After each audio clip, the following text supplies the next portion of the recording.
ತೆಗಿಯ ನೀನು ಏನೋ ಮಾಡ ಇಲ್ಲ ಫೋನ್ ಯಾಕೆ ಕಂಡು ನಿಂಗೆ ಯಾವ್ದಾರ ಒಂದು ಹೇಳ್ಸು ಯಾವ ಥರದ್ದು ಏನು ಹೇಳಪ್ಪ ನಡಿ ನಮ್ಮ ಮಕ್ಕಳು ಅಳಿಸಿದಾಗ ಯಾವ ಥರದ್ದು ನಾವು ಏನು ಹೇಳಿ ಇದು ಮಾಡಪ್ಪ ನಾವು ಅವತ್ತು ನೋಡ್ತೀಯಾ ಚಾಲಿ ಹಿಡ್ದು ಏನು ಮಾಡ್ದ ಬೆಳಗ್ಗೆ ಅದು ನೋಡ್ತೀಯ ಕೆಲ್ಸಕ್ಕೆ ಹೋಗಿದ್ದೀನಿ ಅಲ್ಲಿ ಏನು ಮಾಡ್ದ ಅಲ್ಲಿ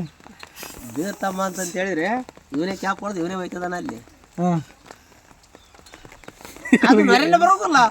ಅರೆ ಯಾಕೆ ನರಿ ಬರೋದಿಲ್ಲ ತಿಗಪ್ಪ ಶಿವ ನನಗೆ ನರಿ ಬಂದ್ರಲ್ಲ ಪಾಪ ಅದಕ್ಕೆ ನರಿ ಬರೋದು ನಾನು ಕುಡಿದ್ರು ನರಿ ಬರೋಂಗಿಲ್ಲ ಅದೇನು ಎಂತ ಶಿವ ನಮ್ಮ ಕೌಂಟ್ರಿನಾಗ ಕುದಿರ್ಸಿ ನಮ್ಮನ್ನೇನು ದಿಕ್ ತೆಪ್ಸಿ ಮನೆ ನೋಡ್ತೀಯ ಸ್ಟಿಂಗ್ ಕೊಡ್ತಾ ಬಂದಿದ್ದೆ ಅಂತ ನಾನು ಅಂತೀನಿ ಯಾರಂತ ಸ್ಟಿಂಗ್ ಟಿವಿ ತೋರಿಸಲ್ಲ ಸ್ಟಿಂಗ್ ಮತ್ತೆ ಇದು ಕೆಟ್ಟ ವಾಸನೆ ಹಿಡಿದಿದ್ದು ಅಂತಂದ್ರೆ ಈಗಾಗಲೇ ಬರ್ತಾ ಇರೋದೇ ವಾಸನೆ ಈ ಪಟ್ಟು ಇದನ್ನು ಅಭ್ಯಾಸ ಮಾಡ್ಕೊಂತಿದ್ರೆ ಇದೇ ವಾಸನೆಗೆ ಇರ್ಬೇಕು ನೀನು ಅಂತ ಹೇಳಿದ್ದೀನಿ